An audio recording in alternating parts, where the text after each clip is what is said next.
apresentação. Valeu, Emil. Bom, vocês estão vendo quem já está aqui comigo, né? Nosso querido Jean. Bem-vindo, tá, queridão? Bom te ver aí também, tá? Então a gente vai dar uma sequência, assim, ó, galera, até para vocês esquecerem, o Emiliano comentou, tá? Chamem ele lá no LinkedIn, troquem uma ideia com ele, peçam mais informações sobre esse material, que é um material top, para quem está a fim de entender e conhecer mais sobre o Camunda, tá? Cara, fica à vontade, queridão. Vai lá tomar mais uma aguinha, alivia, tira o nervoso, vai lá, fica tranquilo. Valeu, cara, tá? Valeu mesmo. Emiliano Fagundes para vocês, galera. Eu esqueci, Emil. Acabei de me lembrar. Olha só. Ô, Emil, eu vou pedir para tu voltar rapidão. Volta aqui rapidão. Porque a gente recebeu uma perguntinha top. Eu vou dizer um nome para ti aqui. Marcelo Zílio. Ele mandou uma pergunta bem específica para ti, que ele quer saber quantos centímetros está de braço ultimamente. 49. Deu, tá liberado, vai. Valeu, Marcelo, teu cara, meu. Eu disse que eu ia botar o teu nome, tu achou que eu não ia? Eu falei que eu ia botar o teu nome. Era anônimo. Bom, até já vou te passar aqui, fica com o pointer ali pra tu usar depois. Tá? Ensina a usar isso aqui. Então, galera, mandem as perguntas lá, tá? Depois a gente vai ali pegar e contabilizar, ver quais perguntas são legais pra gente fazer. Continue mandando lá no chat do LinkedIn, que a Gabi tá dando uma olhada, depois a gente vai filtrar um pouquinho melhor lá, tá? Bom, passando a bola pro Jean, cara, de novo, bem-vindo, tá? Valeu pelo papo com a gente aí. Não esquece de explicar o que é o Champion pra galera ficar faceira, tá? Então vamos lá, o Jean vai falar então sobre a parte de orquestração aí, né, do processo e originação. Tô lendo, que é bastante coisa para falar, né? E a gente vai falar então relacionado à parte de produtos financeiros e também para a parte de orquestração de subdomínios lá, né? Com a parte do pessoal lá do AGE, tá? Então, Jean, vontade aí, cara, valeu, tá? Beleza, obrigado. Tá certinho o áudio já? Tudo bom? Então, pessoal, deixa eu só começar aqui. Então, meu nome é Jean Robert Alves. Atualmente, eu sou arquiteto de software, né, arquiteto de soluções lá no Banco AGE. Eu comecei a minha trajetória no ramo de desenvolvimento de software, né, no ramo da TI, lá em 2011. Já trabalhei com VB, com C#, com Node.js, com Python e assim vai, várias ferramentas. E ali por 2017, acabei estacionando daí a minha nave no AGE, onde o meu primeiro projeto ali foi justamente trabalhando com essa ferramenta, né? Vocês tiveram agora anteriormente essa talk com o Emiliano, acho que vai facilitar bastante meu papo com vocês, porque ele já ensinou boa parte do que eu vou falar aqui, né? Se eu tivesse visto uma talk dessas lá em 2017, tinha facilitado a minha vida, mas não vi, né? Lá em 2017, daí eu comecei a trabalhar com Camunda no Banco AGE, ainda como terceiro. Depois, lá por 2019, se eu não me engano, eu fui contratado diretamente pelo AGE. E ali no início de 2022, daí eu fui convidado daí pela própria Camunda a fazer parte daí desse programa, né?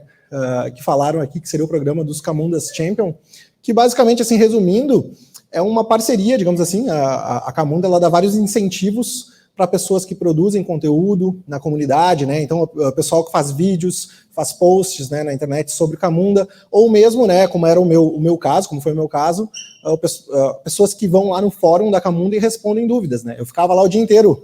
Lá no início, em 2017, eu era o cara que ia lá e postava 2, 3 perguntas por dia. Se vocês pesquisarem pelo meu nome lá, vocês vão achar. Perguntava muita coisa.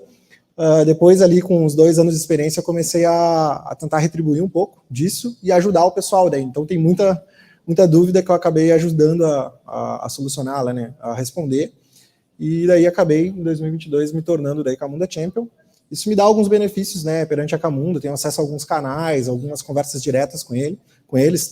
Acabo fazendo testes em novas versões, as coisas assim têm sido bem legal. Renovei o meu status de Camunda Champion já, por mais um ano, e pretendo seguir, né, com eles. Beleza, antes de eu falar daí do nosso case, né, do nosso projeto, né, o principal projeto, digamos assim, que seria a originação, eu vou contar um pouco para vocês do nosso cenário, né, quem nós somos, o que é Agibank, né, o que é Agi. Então, lá, entre 2000 e 2010, existia daí uma startup, né, uma empresa que era conhecida como Agiplan, naquela época, né. Ela era um correspondente de crédito consignado, e naquela época a gente já tinha, né, eu falo a gente, porque eu visto a camisa da empresa, não estava nem perto de estar lá ainda naquela época, mas a empresa já tinha se tornado a maior vendedora desse produto, então ela já era o maior correspondente bancário nessa parte de crédito consignado, né? Entre 2011 e 2016, a Agiplan passou a ser um banco, não mais só uma financeira, né, que ofertava produtos de crédito, ela passou a ser um banco completo, com conta corrente, essas coisas assim, cartão, né? E aí foi onde trocaram o nome, né? Ali acho que entre 2016 e 2017 passou a ser chamado de Agibank, não mais Agiplan.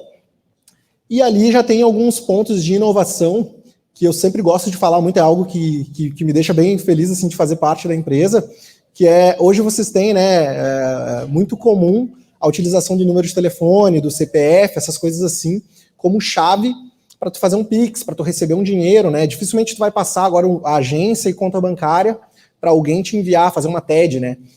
Hoje é muito fácil, tu vai lá e passa teu CPF, o cara vai lá e te envia dinheiro por meio do Pix. A gente lá em 2016 já fazia isso, né? A gente já tinha, trabalhava lá com Elias da conta, tudo mais, onde quem tinha uma conta no Agibank não precisava decorar o seu número, passava lá o seu número de telefone, quem enviasse uma TED para aquele número de telefone, a gente absorvia todo o trabalho de descobrir que aquele número de telefone, na verdade, significava aquela conta corrente. Então, tu já conseguia fazer o que tu faz hoje com o Pix, né? Claro, tem todo o resto, né, da tecnologia do Pix, não estou desdenhando isso, mas essa parte de não ter que decorar o número da conta a gente já fazia, o número da conta, né, a gente já fazia em 2016, e também os pagamentos via QR Code, né, que o Banco Agibank ele foi o primeiro banco a disponibilizar pagamento via QR Code. Quem é da área de Porto Alegre, principalmente, né, sabe que tinha vários restaurantes, mercados, as coisas assim, que tu chegava lá, tinha um QR Code do Agibank, tu conseguia pagar tuas compras utilizando aquele QR Code, e hoje isso acabou se tornando bem comum aí com a vinda do Pix, mas a gente já fazia lá em 2016.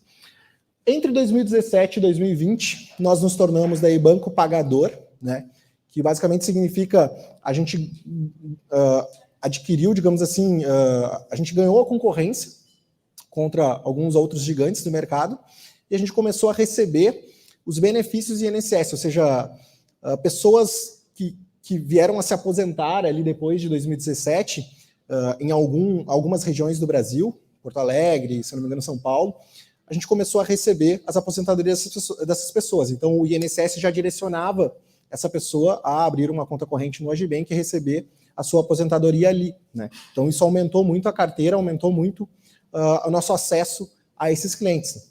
E aí, com certeza, o banco teve que dar um foco muito grande nesse perfil de cliente para tratar esse pessoal bem e claro, né, esse pessoal não fazer uma oportunidade, por exemplo, sair do banco, né, eles terem motivos para ficar com a gente. A gente também fez algumas parcerias estratégicas, a gente recebeu alguns aportes, tudo mais, a gente cresceu muito nesse período ali.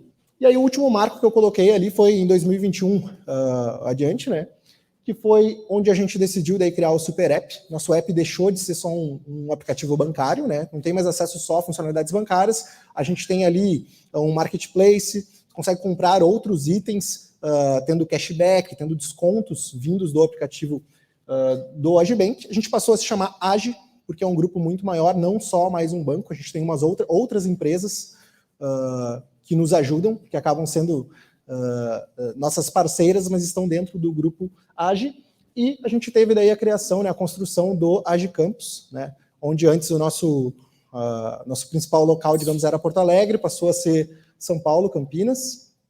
Muito obrigado.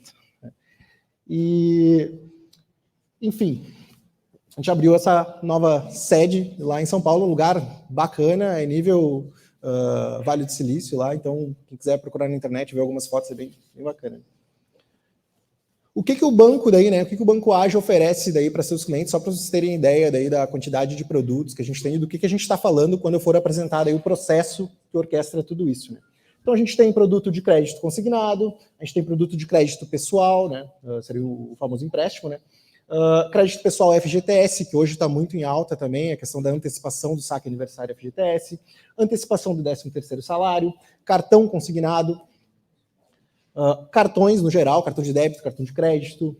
A gente, né, possibilita o cliente receber o salário dele, receber tanto o salário de quem é assalariado, quanto a sua aposentadoria, seu benefício INSS ali. A gente tem agora o Agi Compras, como a gente falei, a gente tem o Marketplace, né, tem várias lojas ali vendendo seus produtos no nosso aplicativo, com desconto, com cashback. A gente tem investimentos e seguros também na nossa plataforma. Algo muito importante, e que vai ser importante lá para frente na apresentação, e que nos traz muita complexidade, é que o Agibank, né, diferente de um banco mais tradicional, a gente atende atualmente em 12 canais de atendimento. Né? Então, a gente não tem só a loja física, não tem só a agência, não tem só o aplicativo. Né? Tu tem hoje muitos bancos digitais que atendem apenas o aplicativo. Outros bancos atendem apenas na agência bancária, com filas, essas coisas assim. A gente acaba atendendo em 12 canais diferentes, seja em WhatsApp, seja até mesmo via Facebook, aí tem o Internet Banking, tem o próprio aplicativo, essas coisas assim. Então a gente tem que quando a gente constrói um sistema, a gente tem que pensar que aquilo pode ser utilizado de várias formas, por vários canais diferentes. E aí, entrando agora sim, já que eu contextualizei para vocês parte do problema, né, o contexto, onde é que a gente estava, eu vou começar a falar daí o que a gente tinha lá em 2017, quando eu entrei, né, na empresa, daí o que eu vi, né, quando eu entrei falando dessa parte da orquestração de vendas de produtos, né.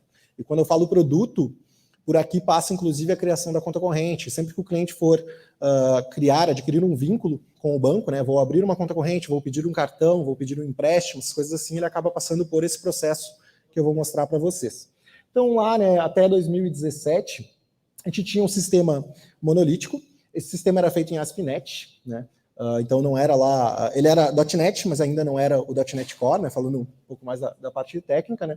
E ele, por ser um sistema monolítico, né, ele continha a lógica de todos os produtos do Agibank. Então, se tu quer abrir uma conta corrente, ele sabia como abrir uma conta corrente, quer pedir um crédito, alguma coisa assim, ele sabia como efetivar esses produtos. Fora isso, a gente tinha só o core bancário, que é quem tinha, digamos, a última milha lá, né, a última parte da lógica, mas, assim, 90%, 95% da lógica da venda de produtos e todas as regras dos produtos estavam nesse sistema monolito, né.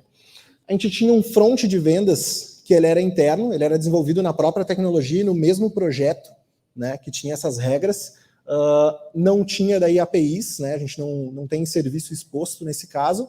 Isso nos impossibilitava, né, vou falar mais para frente, mas nos impossibilitava de tentar vender em outro canal, por exemplo, né, vendendo um aplicativo, vendendo um internet banking, porque a gente tinha que simplesmente construir tudo do zero, porque aqui a gente tinha o front e as regras, né, de back-end, digamos assim, era tudo junto dentro do mesmo projeto. A gente tinha daí uma esteira de crédito, que era responsável ali pela simulação dos valores e efetivação de todos os produtos, ali também estava junto, né, praticamente contido no mesmo projeto. Os dados de negócio e etapas desse processo, eles ficavam na mesma base, então era bem confuso, assim, tu não sabia o que era dado de negócio, né, o que era o dado do produto, o valor do produto, os dados do cliente, e o que era simplesmente o dado da esteira, né, para saber por onde passou, de onde veio, para onde vai. Isso tudo ficava confuso, ficava numa mesma base. O workflow, né, por onde esse produto passava, por onde essa proposta passava, era definido com ifs e else, né, no C, senão, lá no código, né. Então, quando a gente queria saber as regras, por onde vai passar, a gente tinha que abrir o código e olhar. Difícil de manter uma documentação sempre atualizada. Com isso, tu vai lá e mexe em código, teria que atualizar a documentação. Isso não acontecia, né, na maioria dos casos. E a gente tinha daí alguns robozinhos que distribuíam tarefas humanas para alguns dos nossos analistas, né? Então a gente tinha lá uma mesa de análise. Todas as propostas, né, 100% das propostas passavam por análise manual, a gente não tinha uma inteligência de como analisar automático, analisar a documentação automaticamente, analisar dados da pessoa, dados de endereço, essas coisas assim. Nada disso era automatizado, sempre caía daí numa tarefa humana, e daí, diferente do que o Emiliano apresentou, a gente não tinha ainda o conceito de tarefa humana, isso basicamente era um registro no banco de dados, né, naquele mesmo bancão ali, ficava dizendo, olha, tá aguardando. Aí a gente tinha lá um robozinho que pegava essa tarefa e enviava para alguém na nossa esteira de crédito lá, e ficava aguardando ela abrir a tela e analisar, né, dar um sim ou não, ou corrigir algum dado, as coisas assim. Mas grande parte do nosso tempo de venda de uma proposta, o tempo que o cliente ficava em loja esperando, se dava aqui nessa parte da análise manual. A gente tinha propostas que chegavam a 2 horas. Quando a gente estimou isso, acho que lá em 2018, que a gente teve um projeto grande para diminuir esse tempo, a média de atendimento, a média para um cliente contratar um crédito no nosso banco era de 1h30, daí, e grande parte do tempo estava aqui nessa análise manual. Um outro ponto muito importante, isso tudo rodava lá no Windows Server, né? Então, a gente tinha lá servidor on-premise, um servidor do próprio Azure, digamos assim, nada disso estava em nuvem, e por utilizar uma tecnologia já um tanto quanto defasada, ter dependência de um servidor Windows, a gente acabava ficando travado nisso e não conseguia ir para a nuvem e escalar, né? Acabei já comentando junto com os itens, acabei comentando boa parte dos problemas, né?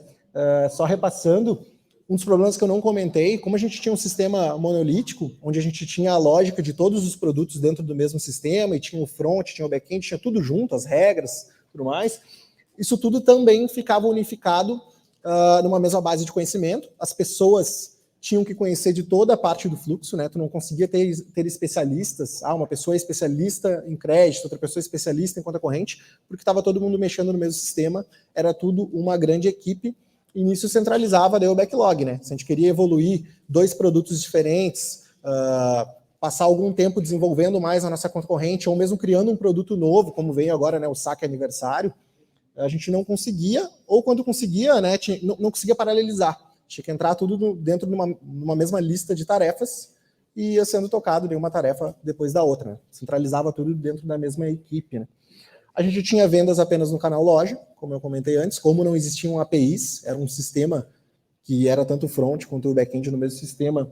Quando a gente começou a tentar vender, por exemplo, no Internet Banking, quando a gente começou a tentar vender no aplicativo, e agora mesmo em chatbots, né, WhatsApp, coisas assim, a gente não conseguia, porque a gente não tinha API, a gente tinha que simplesmente construir tudo de novo, replicar essas regras e correr o risco daí de, quando eu atualizar uma regra, eu acabar atualizando só num lugar e o produto ficar diferente nesses 2 canais, né?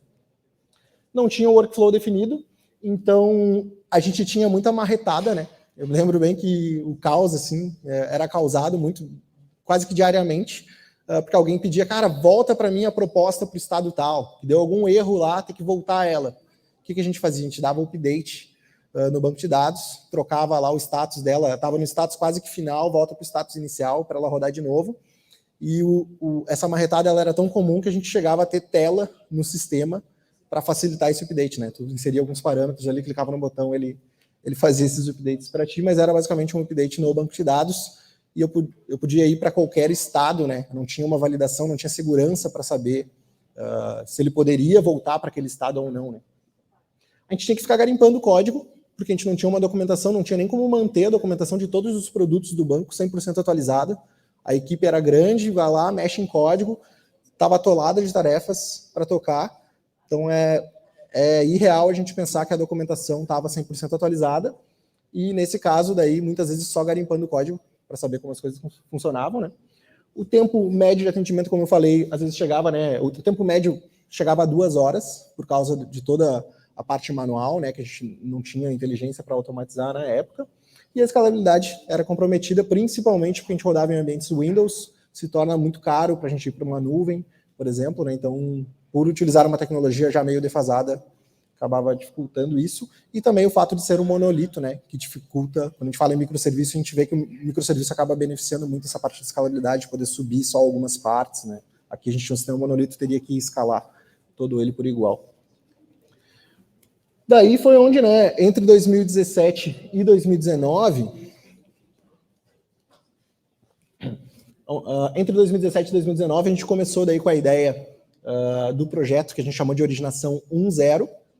Foi onde daí, né, porventura a gente começou a utilizar a ferramenta Camunda, né, e com isso a gente começou a utilizar BPM, né, então a gente começou a desenhar esses fluxos, não mais ter só lá o C e o C não no código, a gente começou a mapear os fluxos, e a gente começou, bem assim, como era um projeto novo, a gente não tentou ser herói e tombar a empresa toda para algo novo, a gente simplesmente foi lá e começou por baixo, começou com produto conta corrente e cartão.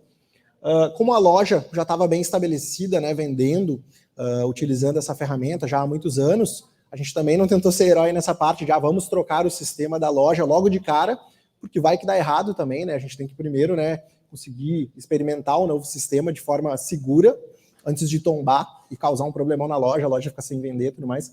Então a gente escolheu um outro canal, a gente começou a fazer a originação de conta corrente e cartão no aplicativo mobile, né? Então a loja continua vendendo com esse sistema antigo que a gente tinha, a gente de fato replicou as regras para um novo sistema, já utilizando novas tecnologias, experimentando todo esse mundo novo, só que num ambiente mais seguro, que era o nosso aplicativo mobile. A gente começou naquela época daí com uma instalação do Camunda standalone. Então aqui o Emiliano mostrou de uma forma muito fácil de a gente subir, né, o Camunda, utilizando lá o Camunda Initializer, né, que se assemelha muito ao Spring Initializer. Facilita muito, só criar o projeto e botar para rodar. Aqui a gente ainda não tinha essa expertise, né? Se eu não me engano, o Camunda Spring Boot Starter, ele foi criado em 2018, se eu não me engano. Então foi bem assim, foi um ano depois. E a gente aqui ainda tinha que instalar um servidor de Camunda, a gente tinha uma máquina dedicada para Camunda. Essa também era a nossa ideia na época, vamos ter um Camundão, né? Um Camunda gigante, vamos colocar tudo de BPM para dentro desse Camunda. E estava funcionando naquela época. A gente tinha lá o processo de originação, que era o que atendia o cliente, coleta de dados, as coisas assim. Tinha o processo de efetivação de conta corrente e o processo de efetivação de cartão, todos eles instalados, digamos, na mesma máquina, e também eram um projeto só. Era o projeto de originação rodando nesse Camunda, né? A gestão daí dos dados aqui já tinha melhorado um pouco, porque a gente começou a ter uma base de dados do Camunda, e essa base de dados ela tem, digamos, os metadados, toda a parte de fluxo, né, para onde eu vou, da onde eu vim, o status da tua proposta ficava nessa base de metadados do Camunda, enquanto a gente tinha uma outra base separada, que seria a base de negócio. Se eu tivesse que tirar um relatório, por exemplo, das propostas, dos produtos que eu vendi, de onde eles estão, essas coisas assim, eu conseguia daí extrair de uma outra base, que era domínio Agibank, né? Ela não estava numa estrutura lá da ferramenta Camunda, então a gente já estava apartando os dados dessa forma. A gente começou daí, né, a trabalhar daí com Java, né? A boa parte da empresa já estava migrando para Java, na época já estava começando a trabalhar com microserviços, e isso daí estava bem, já estava rodando fortemente lá na Amazon, a gente já estava trabalhando com Kubernetes lá na Amazon, então a empresa já estava evoluindo para esse lado, a gente foi lá, viu que o Camunda encaixava muito bem nessa parte, né, com Java e tudo mais, a gente começou a utilizar ele dessa forma, mas ainda não rodava no Kubernetes, rodava numa máquina lá standalone do Camunda. Aqui a gente já viu alguma evolução, né? Então, alguns benefícios que a gente teve nessa primeira versão, né? A gente começou a ter visibilidade do processo, então era muito mais fácil entrar lá no Camunda, né? E ver, por exemplo, quantas aberturas de conta eu tenho, aonde elas estão paradas, né? Se a gente tivesse algum erro, que é algo bem comum, a gente sempre tem algum erro, né? No sistema antigo, tudo que a gente tinha era um log. E muitas vezes, quando tu tem um log, tu não tem nada, né? Porque se tem, por exemplo, 100 mil contas correntes dando erro, dificilmente tu vai conseguir analisar toda aquela montoeira de logs que está saindo ali. Pode dificultar bastante para tu descobrir onde é que está o teu erro, e tu não vai ter um alerta, não vai ter algo piscando ali na tua cara, dizendo, olha, tá com erro, né? Tem apenas um log, se ninguém for olhar o log, o sistema vai seguir dando erro. Né? Aqui a gente já tinha visibilidade tanto do caminho feliz, quanto dos processos que estavam com erro, fica lá no Camunda Cockpit, aquela bolinha vermelha que chega a dar uma coisa quando a gente olha, então aquilo ali incomoda mesmo, a gente vai lá e consegue clicar e ver exatamente por que aquele processo ficou parado.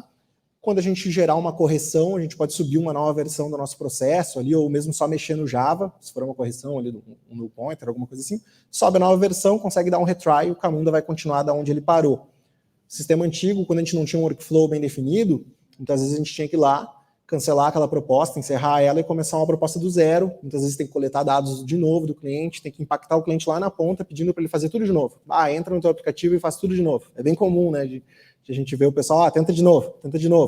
Aqui com o Camunda a gente ganhou o poder de não precisa pedir para o cliente tentar de novo, tua proposta segue aqui paradinha, a gente corrigiu, a gente só dá um play, ela vai seguir de onde ela parou, não preciso estar pedindo para o meu cliente lá e ter um retrabalho. Né? O cliente muitas vezes nem sabe que deu erro, né?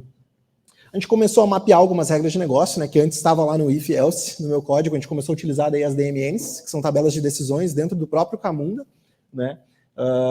Foi uma mudança bem grande até na empresa. Hoje a gente trabalha muito com essa mentalidade de separar a regra de negócio de código, né? Então, vocês vão ver mais para frente, eu vou mostrar, a gente evoluiu nessa parte de ferramentas de motores de regras, mas nessa época a gente utilizava tabelas do Camunda, então muita coisa saiu lá do if else, né? Ficou mais dinâmico o nosso processo, a gente conseguia, por exemplo, saber que desenvolvedores mexem no código e pessoas, né, mais de negócio conseguem alterar as regras do processo sem ter que olhar para o código, só mexe nessas tabelas, né, só altera elas.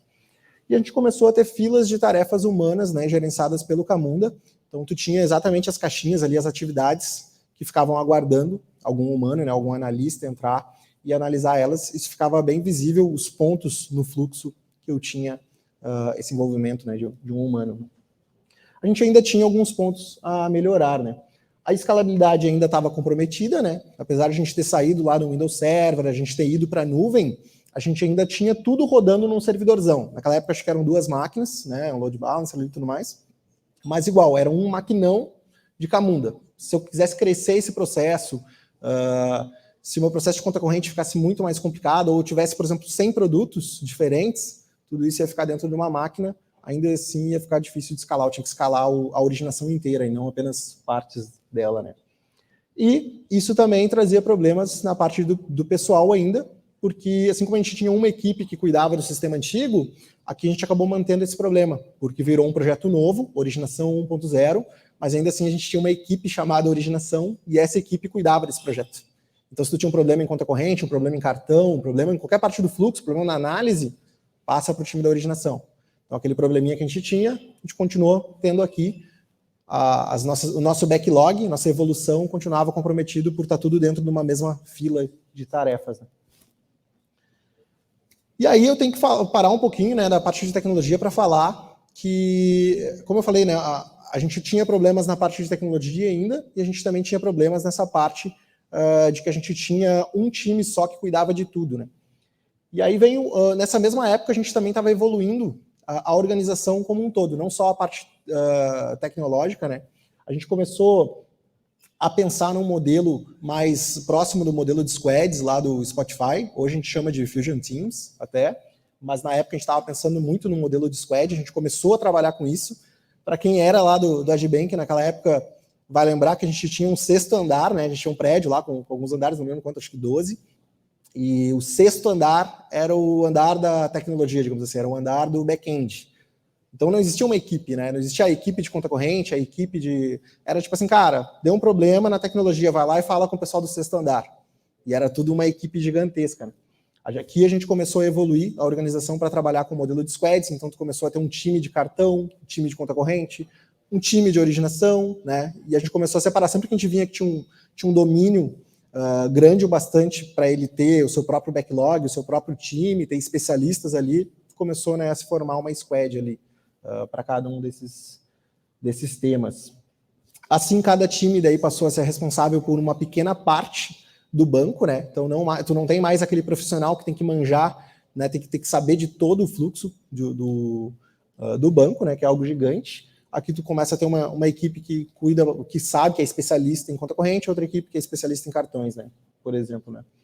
E isso também possibilitou, né, com o advento dos microserviços, tudo mais, a gente utilizando, indo para a nuvem e tudo mais, os times passaram a poder utilizar a melhor ferramenta para o problema que ele tem em mãos, né? Então, hoje a gente tem muita gente utilizando Java, é a maioria, mas também tem alguns projetos rodando em Python, tem projetos daí na parte do mobile, a gente tem lá o Swift, para iOS, a gente tem Java e tem também Kotlin, tem tudo que é tecnologia que a gente vê que encaixa no problema que a gente tem, a gente consegue ir lá e colocar, porque não é mais só um sistema gigantesco, são vários sistemas, né, que a gente começou a separar.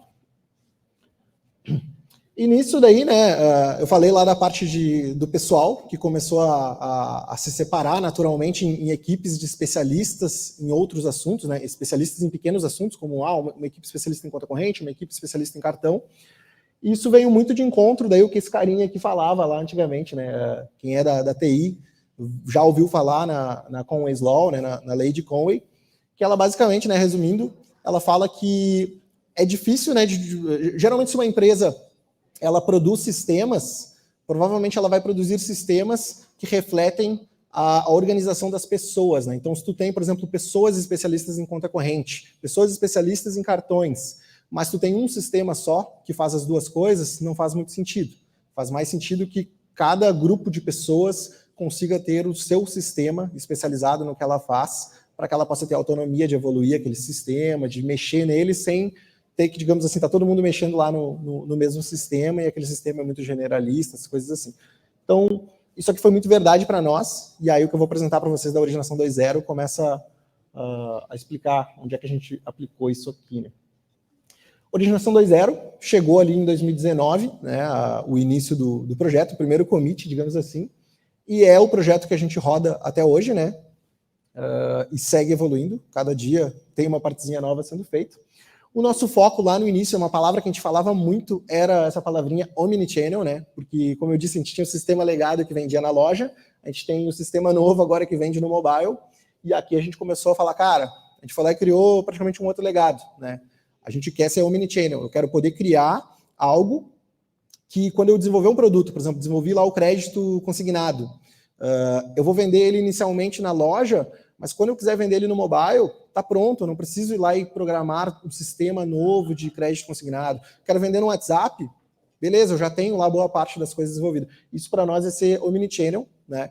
E o nosso foco também, o nosso objetivo sempre foi que o cliente possa utilizar o melhor canal para fazer o que ele quer fazer. Então, ele pode muito bem começar uma venda na loja, e se por algum motivo ele precisar, digamos, ele foi embora e a gente precisou de uma nova documentação, beleza, ele consegue ir lá e seguir por WhatsApp, né, seguir por algum outro canal remoto. A gente não está mais preso só em um canal, né?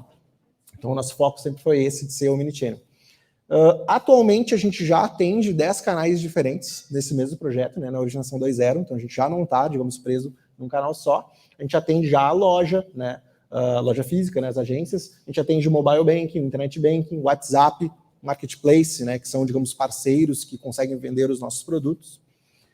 A gente já está ofertando, né, como eu falei, a gente tinha começado lá com a conta corrente, o cartão. Na Originação 2.0, atualmente, a gente já está vendendo 28 produtos diferentes, né? Então, a gente tem conta corrente, a gente tem cartão de crédito, cartão consignado, crédito pessoal, refinanciamento, empréstimo consignado, seguro de vida, antecipação de saque FGTS, entre outros, né? São 28 já. E a cada 2, 3 meses a gente vai lá e consegue colocar um produto novo, né? Tá evoluindo com bastante velocidade. A gente tem uma distribuição em mais ou menos, em pelo menos 30 projetos já, Camunda. Então a gente deixou de ter aquele projetão Originação 1.0 e a gente distribuiu bastante isso, né? E nisso, a parte tecnológica do Camunda, para a gente conseguir integrar ele num microserviço Java, facilitou demais. A gente vai lá e tem 30 projetos hoje, no mínimo, tem muito mais, na verdade, mas pelo menos 30 projetos separados, utilizando o Camunda, e que são importantes para a originação funcionar. Esses microserviços, né, como a gente já está trabalhando no modelo de microserviços, a gente conseguiu rodar eles no Kubernetes, né? Então, isso nos ajudou a escalar um absurdo.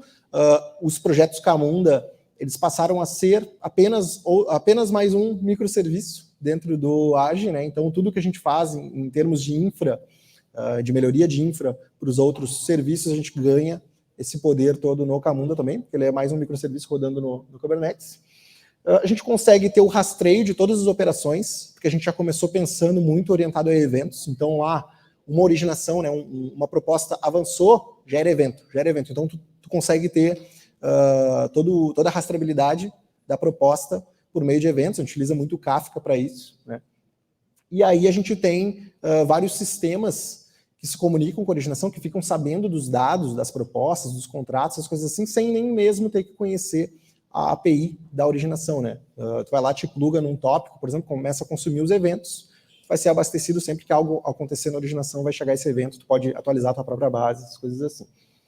E a gente pensou muito daí, criou muitos pontos de conexão dinâmica, né? Então, hoje, para nós, acaba sendo muito fácil eu criar um produto novo na originação. Eu tenho toda a parte específica do produto. Por exemplo, o pessoal lá do saque aniversário FGTS, antecipação de saque aniversário FGTS, tem os seus projetos específicos desse produto e eles têm são especialistas nisso. Mas para plugar o produto deles na originação, a gente não teve que mexer muito na originação, porque os canos, digamos ali, eles são genéricos, alguma coisa você tem que mexer, mas a maior parte do trabalho é cadastrável, ir lá e cadastrar o seu produto, cadastrar quais dados a gente precisa, essas coisas assim. Então, a gente pensou muito nessas conexões dinâmicas para não ficar de novo várias equipes tendo que comitar no mesmo projeto, essas coisas assim.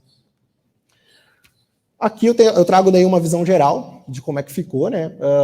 Não é bem... essas caixinhas aqui, elas não são bem os nomes dos serviços, ou não quer dizer que cada caixinha é um serviço. Geralmente, cada uma dessas caixinhas aqui é um domínio e ele explode daí em vários serviços, né? Pega a parte de oferta ali, por exemplo, tem acho que uma dezena de serviços ali, provavelmente.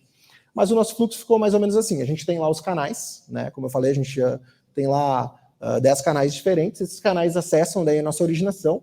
A nossa originação daí, ela tem tanto uma API de originação, uma fachada, né? E aí a gente tem, atrás dessa fachada, a gente tem os Camundas, e aí eu falo os Camundas porque a gente trabalhou, né, recentemente, assim, acho que faz um ano, mais ou menos, a gente veio com a estratégia de multi-tenant, que é para poder separar a infra dos canais diferentes, produtos diferentes, a gente conseguir, por exemplo, se tem um produto que está vendendo demais contra os outros produtos, ou um canal, né, por exemplo, a loja vende muito mais do que o canal mobile. Beleza, a gente consegue agora com essa estratégia multi-tenant separar a infraestrutura, fazer com que as vendas na loja não gerem lentidão na venda do mobile, essas coisas assim, né? Então, por isso, a gente tem vários camundas de originação e a gente consegue ir lá e subir um camunda para separar um canal, separar um produto. A gente consegue fazer isso muito rápido hoje, criar um novo tenant, né? A gente já começou, né? Como eu tinha falado, a gente continuou tendo a separação de dados de negócio e metadados, que são os bancos do camunda, onde cada tenant daí tem o seu banco de metadados, mas a base de negócio ela é única.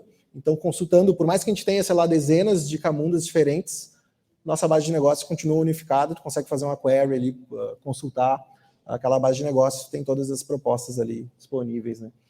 Depois, esse camunda, ele acaba orquestrando muita coisa, né? Como o Emiliano falou, o camunda é muito forte nisso de orquestração de microserviços, e aqui a gente utilizou muito isso, né? A gente orquestra a parte de oferta, né? Onde é um domínio lá gigantesco, que tem hoje, né, a gente tinha começado a trabalhar com as DMNs para cadastrar regras, aqui isso evoluiu 100, 200 vezes, a gente começou a utilizar uma outra ferramenta daí, mais enterprise, né, que é a FICO, então a gente tem um motor de regras lá, porrada, com todas as regras dos produtos, dentro desse motor tem também subdivisões, que a gente consegue ter, por exemplo, regras de crédito, regras de elegibilidade, regras de precificação, simulação, essas coisas assim, eles também dividem no mundo lá, em vários mundos, a parte para várias equipes diferentes poderem mexer, mas a gente consegue unificar isso tudo num domínio chamado oferta. A gente tem daí o outro domínio, que seria a formalização. Então, depois de a gente descobrir quais são os produtos que esse cliente pode ter e quais são os valores que ele quer ter, né? Eu quero um empréstimo de R$1.000, essas coisas assim.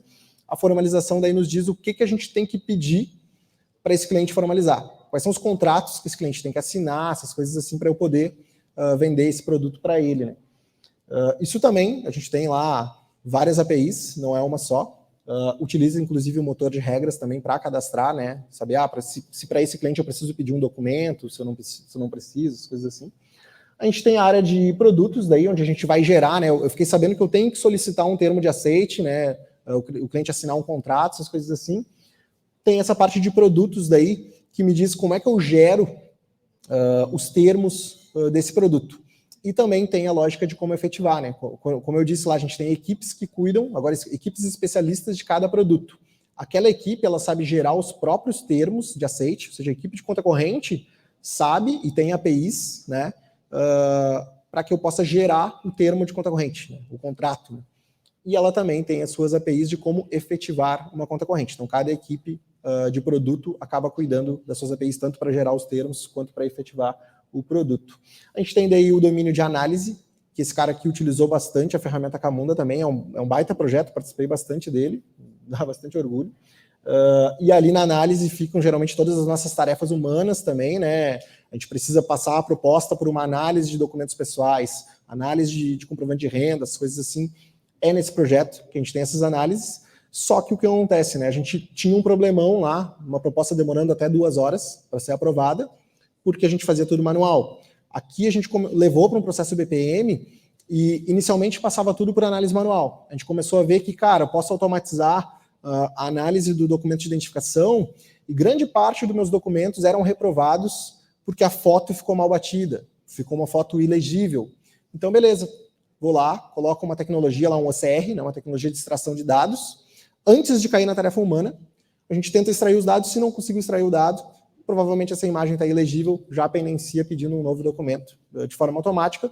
Nem impactei lá minha fila de tarefa humana, deixou lá as pessoas que a gente tem disponível, né, do back-office, na fila de análise, deixou elas para analisarem outras coisas. E assim a gente foi evoluindo, né? Então hoje dá para dizer que a maior parte das propostas, mais de 50% com certeza, das propostas não precisam de nenhuma análise manual. Elas passam reto lá e são aprovadas ou reprovadas, né, segundo regras automatizadas.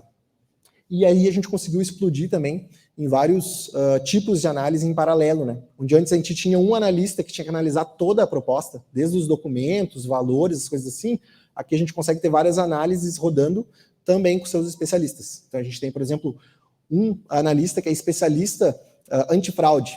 Então ele sabe exatamente o que analisar, enquanto tem uma outra pessoa que é especialista em analisar documentos de identificação e outra pessoa que é especialista em analisar comprovante de renda. E todas essas análises podem ocorrer em paralelo, né? Qualquer uma delas pode daí gerar uma suspeita de fraude, né? Essas coisas assim. Mas tu tem especialistas, não é mais uma pessoa que tem que saber analisar toda a proposta. Isso também acaba diminuindo o erro humano, né? Não tem mais uma pessoa que tem que saber de tudo, né? A gente tem daí o nosso domínio de cadastro, também orquestrado pela originação, onde se a proposta foi aprovada, a gente pode pegar os dados que a gente utilizou nessa proposta, que a gente coletou do cliente nesse canal, seja na loja, no mobile também, enviar para o nosso domínio de cadastro único, e esse domínio de cadastro vai acabar atualizando, né? A gente pode, nas próximas vendas para esse cliente, ou mesmo em outras operações do banco, a gente já tem lá uma base centralizada com o cadastro desse usuário que está sempre atualizado ali. A gente tem a área de crédito daí, um domínio de crédito, onde se a proposta foi aprovada e era um empréstimo, era algum produto de crédito, esse domínio daí é que vai fazer o crédito dos valores na conta do cliente. Com esse processo, a gente ganhou muito em auditoria. A gente tem um domínio complexo aqui, onde lá no final de cada contratação a gente gera uma baita trilha de auditoria, que tem, como eu falei, né, tem os eventos da originação, tudo que aconteceu do início ao fim, tem todos os documentos que foram gerados, horário que eles foram gerados, a biometria, né, se foi aceito digitalmente por biometria, a gente tem lá a biometria também, então a gente está gerando uma trilha de auditoria que nos ajuda muito, né, na parte da defesa jurídica e tudo mais, né, nos trouxe muita organização nisso. E quando eu falei de eventos, eu estava falando daí dessa parte aqui do domínio de tracking. Como eu disse, do início ao fim, o nosso processo gera um baita de um tracking lá. Cada coisinha que acontece, a gente acaba gerando um evento e os outros sistemas conseguem se atualizar através desse evento. A gente não precisa, na originação, por exemplo, conhecer Salesforce e ficar chamando APIs do Salesforce para atualizar a minha venda lá. O próprio Salesforce captura esses eventos. Se um dia não quiser atualizar o Salesforce, quiser atualizar um outro sistema, beleza, para nós ficou bem agnóstico, assim, bem desacoplado. A gente não teve que acoplar a originação chamando N serviços. Né? Benefícios da originação 2.0 daí, né? A gente teve o desacoplamento do fluxo de telas de cada canal e cada produto. Então, o que acontece? A gente tem um fluxo de vendas, mas nele eu não estou dizendo, olha, eu tenho uma tela para coletar telefone, uma tela para coletar nome, uma tela para coletar valor, né? Se eu dissesse isso, como era feito nos sistemas anteriores, eu teria o meu processo de vendas muito chumbado num canal só. Porque a gente sabe que no canal mobile, por exemplo, eu vou querer ter uma tela pedindo cada uma das informações. Uma tela pedindo nome, uma tela pedindo telefone, as coisas assim. Já a minha UX, a minha User Experience na loja, pode ser diferente. Eu posso ter uma tela, um formulário grande com 5 dados que eu vou coletar. Né? Então a gente desacoplou isso. A originação hoje ela não conhece mais fluxo de tela. Ela apenas solicita dados. Olha, eu preciso desses dados aqui. O canal daí, né, a gente utilizou muito o conceito de BFF, né, que não é Best Friends Forever, é Backend for Front-End. Então cada canal acaba tendo o seu back-end, que vai saber, olha, se a originação está pedindo nome, telefone, endereço e renda, beleza, vou levar ele para a tela tal, que sabe coletar esses dados aqui. Né? Então cada canal vai lá, constrói o seu BFF e pode ter o seu fluxo de telas como quiser, desde que respeite daí os dados, desde que consiga coletar os dados que a originação está pedindo. Isso nos permitiu daí reutilizar todas as regras do produto, todo esse fluxo de venda, validação, geração de eventos de tracking, auditoria, análise, reutilizar ele em todos os canais, né, independente do fluxo de tela, para todos os produtos. As equipes daí se tornaram muito mais, né, especializadas, né, muito mais especialistas. Então, quando tu tem um problema menor para resolver, é mais fácil de conseguir focar nele e pensar nele, evoluir ele, né? Então a gente tem lá uma equipe que está o ano inteiro pensando em como evoluir o produto dela. Diferente de uma equipe, né? Se eu tivesse uma equipe só, né? Pensando em toda a originação, uma hora ela ia focar num produto, outra hora ela ia focar em outro produto, e os demais iam ficar defasados, né? Aqui, como a gente tem N equipes cuidando cada uma do seu projetinho de efetivação do seu produto, o projetinho de gerar termos, também das regras lá do motor de regras, tudo mais, eles conseguem evoluir os seus produtos em paralelo, né? A gente ganha muito em termos de performance com isso, né? A nossa estratégia daí multi-tenant, ela tornou possível isso de a gente poder ter semanas, por exemplo, a gente chama lá de Golden Week, a gente vai vender muito na loja, beleza, como é que fica o canal do mobile, como é que fica o canal do WhatsApp, os outros canais, né, o marketplace, a gente não tem impacto hoje, que a gente consegue separar essa infraestrutura por causa da nossa estratégia multi-tenant. E agora o nosso tempo médio de atendimento, ele vai de 1 minuto até 30 minutos, depende muito do cenário, né? Então, a maior parte dos nossos produtos a gente consegue, né, entrar lá e efetivar um crédito para o nosso cliente em 1 minuto. Abrir uma conta corrente, a gente tinha uma propaganda até tempo atrás, que era... a nossa propaganda era que a gente tinha a conta corrente mais rápida, né, que se abria mais rapidamente no Brasil, e de fato a gente conseguia, baixava o aplicativo, entrava no aplicativo, dava 1 minuto, 1 minuto e meio, tu já estava com a tua conta totalmente funcional. Mas, claro que ainda tem casos onde, né, as nossas regras vão lá e identificam que tu não pode ser aprovado, automaticamente a gente deriva para uma tarefa humana, e nesses casos, daí sim, a gente pode levar até 30 minutos analisando, né? Mas a gente deixou de impactar todo mundo, de estar todo mundo na mesma fila de tarefas humanas, só cai realmente os casos muito específicos. A maior parte dos casos é 1 minuto que o produto está efetivado. E aí, né, quais são os benefícios? Isso eu estava falando de toda a nossa estratégia, toda a nossa arquitetura, mas a gente tem alguns benefícios específicos daí de ter utilizado a ferramenta Camunda para isso, de ter utilizado o BPM para isso, né? A gente tem a visibilidade e manutenção desses fluxos. Então, hoje é muito comum para quem trabalha no Age de tu ir para uma reunião e a gente abrir um diagrama BPM, né, nessa reunião. A maioria das reuniões que eu participo, por exemplo, eu gosto, né, quando a gente está pensando numa ideia nova, um produto novo, um fluxo novo, abro a própria ferramenta lá, o Camunda Modeler, saio desenhando, saio arrastando caixinha, né, como a gente diz, e dali já sai um desenho. Talvez não seja o desenho que a gente vai implementar de fato, né, mas com certeza traz a visibilidade, está todo mundo falando e vendo a mesma coisa, né, não são ideias que estão ficando aqui na cabeça e depois alguém vai escrever um código que pode não ficar nem parecido com o que foi falado. E depois de estar lá em produção, estar rodando, também é a mesma coisa, né? Há 1 ano depois eu quero saber como é que o produto de consignado é efetivado. Beleza, vou abrir o Camunda, eu tenho exatamente o desenho, quais são as tarefas necessárias para que um crédito consignado seja efetivado. Eu tenho a averbação, eu tenho isso, tem efetivação do contrato, essas coisas assim, está tudo lá desenhado, e é um desenho executável, né? Eu não tenho aquele problema de que eu tenho que escrever um código e eu tenho que também atualizar um documento, e muitas vezes eu vou lá e altero o código e esqueço de atualizar o documento. Aqui o documento que tu atualiza é o código que vai estar executando, né? O BPM nos traz isso, né? Tu atualizou o desenho porque tu quer adicionar uma nova tarefa, beleza, tu já está automaticamente atualizando a tua documentação. A parte de erros também, né? Entra nessa parte de visibilidade. Quando a gente tem algum erro, o processo fica lá parado, a equipe consegue ir lá e resolver e mandar o projeto continuar, o processo continuar, né? O aprendizado e a evolução desses processos se deu de forma muito mais natural, porque agora, como eu disse, não tem mais uma equipe gigantesca tendo que conhecer de todo o fluxo. Então, tu tem lá uma equipe daquele produto específico que está assim sedenta por fazer aquele produto performar da melhor forma possível, né? Então, ela consegue ir aprendendo conforme os processos vão entrando lá no Camunda específico dela, daquele produto, consegue ir aprendendo e evoluindo, conforme ela tem que dar muita sustentação manual, está tendo muitos erros que são iguais, e ela está tendo que tratar de forma manual, cara, dá 1, 2 dias, eles já vão lá, bolam uma ideia de automatizar, mudam lá, botam uma caixinha nova para chamar um serviço, alguma coisa assim, um timer, alguma coisa assim, atualiza seu processo, sobe para a produção, acabou a sustentação manual naquele erro que antes ficava gerando trabalho manual. Então, a evolução desse processo hoje se dá muito, melhorou muito, né?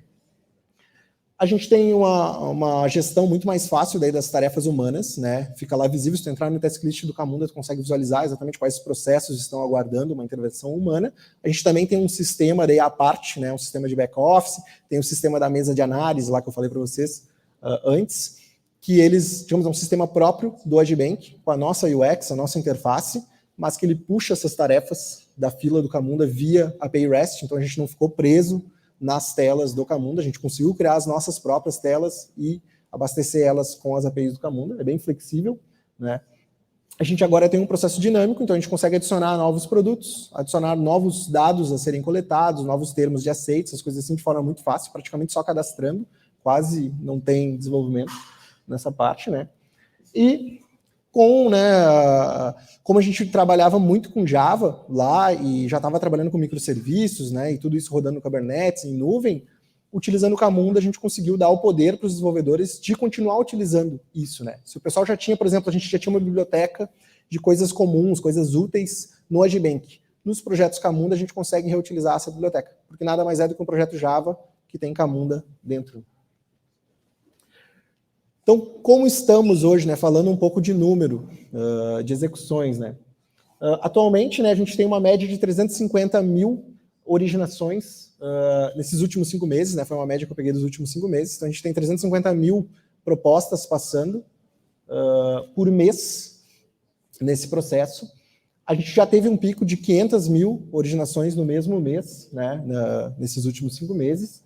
A gente está tendo mais de 80 deploys de desenho, ou seja, mais de 80 alterações e liberações de desenho, isso só nesse Camunda principal. Como eu falei, a gente tem vários Camundas, a gente tem um Camunda para cada produto, provavelmente, mas a gente consegue evoluir isso muito rápido, a gente tem segurança de mexer no desenho, adicionar uma nova etapa e liberar esse desenho, já botar para rodar, né? A gente já tem mais de 200 desenhos nesse Camunda ativo, então já tem processo para tudo, praticamente mapeado nesse cara. Né? Todo o ano de 2022, né, que acho que é o ano melhor para a gente falar, né, 2023 está recém começando, mas assim, falando de dados lá que a gente consegue pegar essas métricas no próprio Camunda Cockpit lá, né, a gente já teve 2,5 milhões do processo inicial rodando. Então tu pega lá o primeiro processo que abre lá do Camunda, um processo pai, né, um macro processo, a gente já rodou ele, já iniciou ele mais de 2,5 né, milhões de vezes, e mais de 700 milhões de movimentações desse processo, né, ao longo de todo o ano. Somente lá em outubro de 2022, que era o dado que eu tinha pego, a gente tinha mais de 330 mil processos principais iniciados, ou seja, mais de 330 mil originações iniciadas e mais de 85 milhões de movimentações nesses processos, né. E a gente tinha, como eu já tinha comentado, né, a gente já tem mais de 30 outros projetos e também equipes utilizando o Camunda, além desse Camunda principal de originação que orquestra praticamente todos os outros, né. E é isso. Não sei se temos alguma pergunta.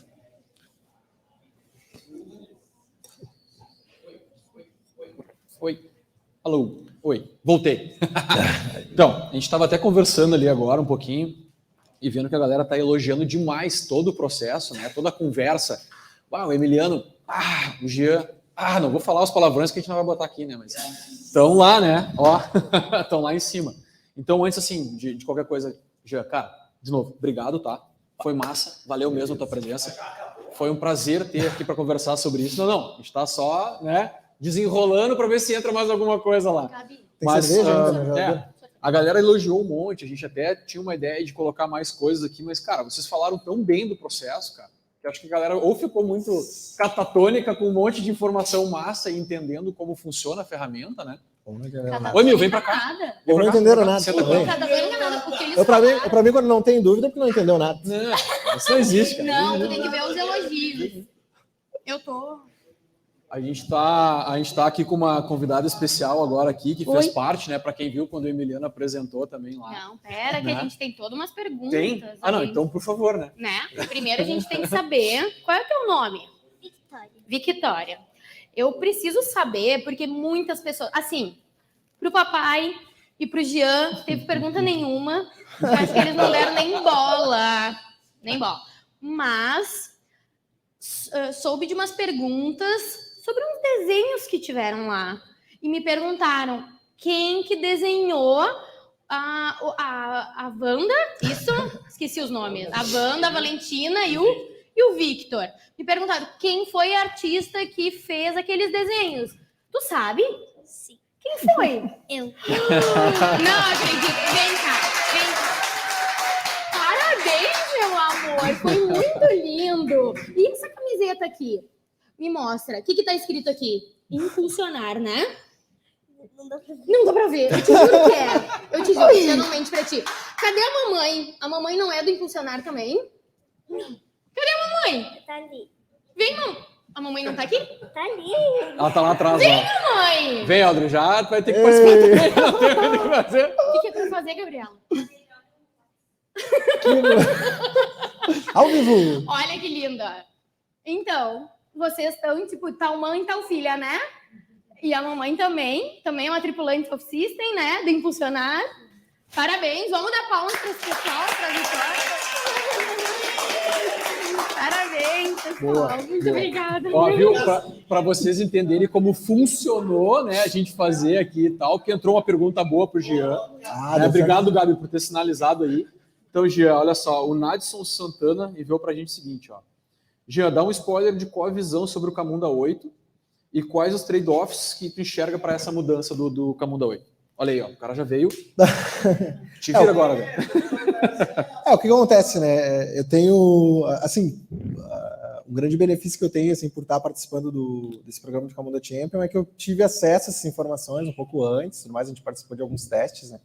Então, assim, em termos de performance, dá para elogiar bastante a parte do Camunda 8, né? Um grande gargalo que a gente tem, problemas de performance e tudo mais, no Camunda, geralmente estão relacionados ao banco de dados, né? Grande parte da otimização de performance, a gente vai lá, pega um DBA, coloca ele para analisar a query, a melhorar essas queries do banco de dados, adicionar índices, essas coisas assim.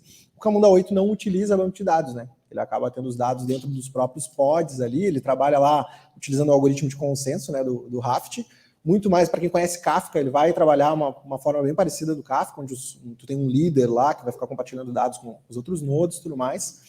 Então, tu perde esse problema de escalabilidade, né? Que tipo, eu subia, por exemplo, 30 camundas, 40 camundas, mas eu tinha um banco de dados só. Então, se esse banco de dados viesse a falhar, ou ele chegasse no limite da escalabilidade dele, né, em termos de hardware, eu não conseguia escalar mais, né? A não ser que tu particione o teu projeto, separe ele em um outro projeto. Agora no Camunda 8 não vai ter esse problema, né? Eles também estão vindo assim com bastante força nas novas tecnologias. Para quem não sabe, o Camunda 8 ele veio lá do Zib.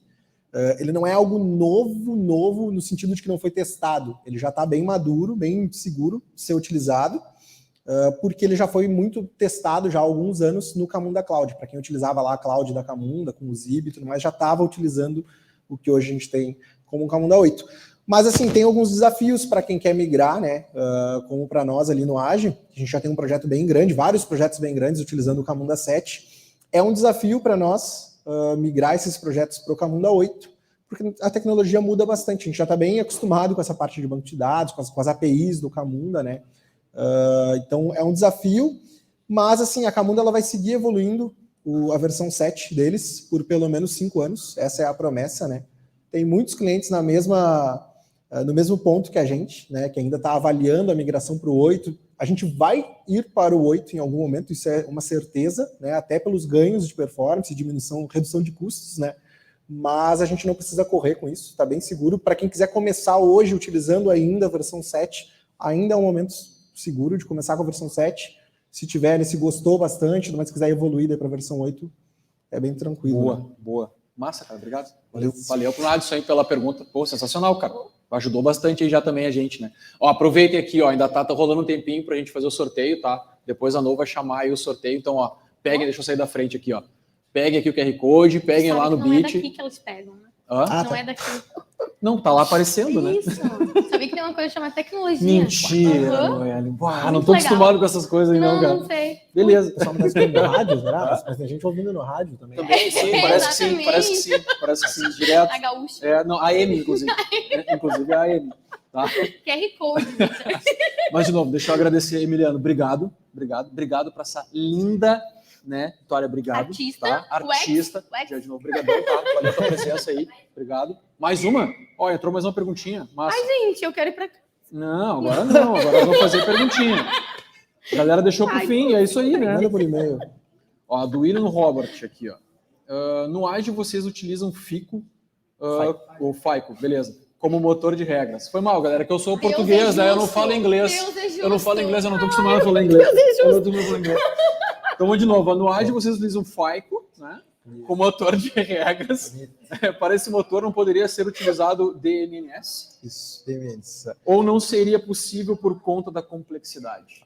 Cara, é pra ti a pergunta. Isso. Eu acho que tu pode pegar o Emil lá e trazer ele pra fazer junto aqui, mas, Acho que não é, né? Porque eu não consigo falar o nome da tecnologia. Para! Me deixa. É que assim, quando eu falei da originação 1.0, eu até comentei, né, que a gente tirou um pouco das regras de negócio do código e levou para DMN, né, então foi uma evolução. Só que acontece, esse conceito de DMNs, ele trabalha lá, tu tem já uma árvore estruturada das regras, só que muitas vezes por questões de custos, a gente não pode buscar todos os dados, principalmente por causa disso, a gente não pode buscar todos os dados para depois sair executando regras. A gente tem algumas paradas no meio dessas regras que, se foi decidido, por exemplo, assim, fiz algumas regras simples, até aqui o meu cliente não foi reprovado. Beleza, então para as regras mais complexas, eu quero, por exemplo, buscar o score Serasa. E aí lá para o score Serasa a gente paga, sei lá, R$5 para consultar o score dele. Então tem algumas decisões, principalmente por questões de custos, que a gente não tem mais só a regra implementada, a gente tem também um fluxo para saber qual regra executa e se deve executar a próxima regra ou não, se tem que coletar um dado para chegar na próxima regra, né? E para isso a gente ia ter que montar fluxos de negócios, fluxos no Camunda, só para executar essas regras, né? Separar em várias DMNs e executar isso dentro do processo Camunda. Funcionava, nossa primeira versão foi assim. Só que daí a gente, né, a gente não está preso, digamos, numa ferramenta, o Camunda não nos prendeu nisso, a gente continua utilizando o Camunda para processos de negócio, e a gente conseguiu substituir essa ferramenta por uma ferramenta de mercado, digamos que mais apropriada, que já tem esse poder de poder coletar dados no meio de uma regra, poder acessar uma API, poder coletar dados de eventos, gerar eventos, né? Tem uma expertise muito maior nessa parte, que é a FICO, né? Obrigado por colocar. Mas basicamente é isso. Humilde. Ó, não discute comigo. Muito humilde. Não discute Muito comigo. humilde. A DMN ela vai funcionar na maior parte dos casos, mas em algum momento a gente chega numa complexidade dessas regras, vira com um caminhão de regras, a gente decidiu trocar de ferramenta e funcionou. Boa. É isso? Massa. Tem mais uma. A galera resolveu mandar na finaleira as perguntas agora. Né? Não, você pode ficar à vontade também, cara. Se achar que vale corroborar aí com as respostas. Corroborar. Viu? Melhor do que fico. A parte do Emiliano ficou bem explicada. Meu super fico. O Alexandre Calrinhos. Pô, Calrinhos, obrigado pela participação, querido. Né? O Camunda pode ser usado em outras áreas de empresas ou é mais focado na área financeira? Não, acho que até assim, no Camunda em si, não tem nada que seja relacionado ao mundo financeiro. Assim. A gente pegou e fez acontecer utilizando o Camunda. Tem outros bancos também que entraram nessa onda e estão utilizando o Camunda. Então, provavelmente, está vendo muito, né? Tá vendo ser falado, assim, né? O pessoal que falar no Camunda no ramo bancário. Mas um grande case, por exemplo, que a Camunda tem e apresenta em tudo que é evento, é um case de academia, para autenticação lá da biometria na catraca, por exemplo. Então, cara, é bem agnóstico, assim, qualquer processo de negócio pode ser implementado utilizando o Camunda. E praticamente todas as empresas têm os seus processos de negócio, né? Tudo é processo de negócio, tudo consegue ser mapeado. O foco é processo de negócio, né? Isso. E não efetivamente financeiro. O BPM em si, assim, aí não só Camunda, né? Não só a ferramenta Camunda. Processos são mapeados na linguagem BPMN, né? Utilizando a metodologia BPM, e a Camunda é uma ferramenta que executa esses desenhos. Massa. Beleza. Eu fui aqui no meu ponto. Vi aqui no meu ponto. Nosso ponto chamado Gabriela. A gente vai dar uma continuada nas coisas. Eu queria agradecer as respostas. Obrigado, pessoal. Pode ir lá uma aplaudida aqui para isso aí. Pedrinho Palmas. De novo, agradecer aqui para vocês, tá? A gente vai passar para o sorteio agora. Acho que já está aqui na tela. Daí eu vou fazer assim, ó, Noelle. Toma aqui o filho é teu. Não é filho meu, não. É do poser que tá aqui. Né? A gente tem que ter prioridade. Né? É verdade. Não sei se tá ali.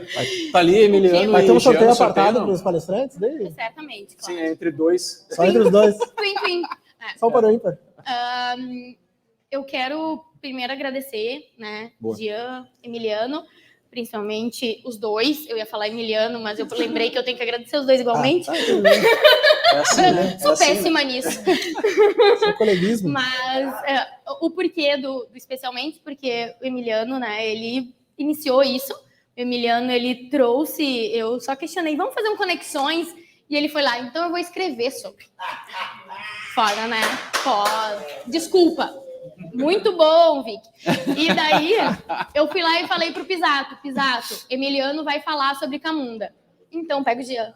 Pega o Jean, que ele é muito bom, Vic. Muito bom. É essa palavra que a gente pode falar. Na verdade, quem falou de trás foi o Monteiro. Monteiro. Ai, que feio, Monteiro. Perdão. Aê, ó. É verdade.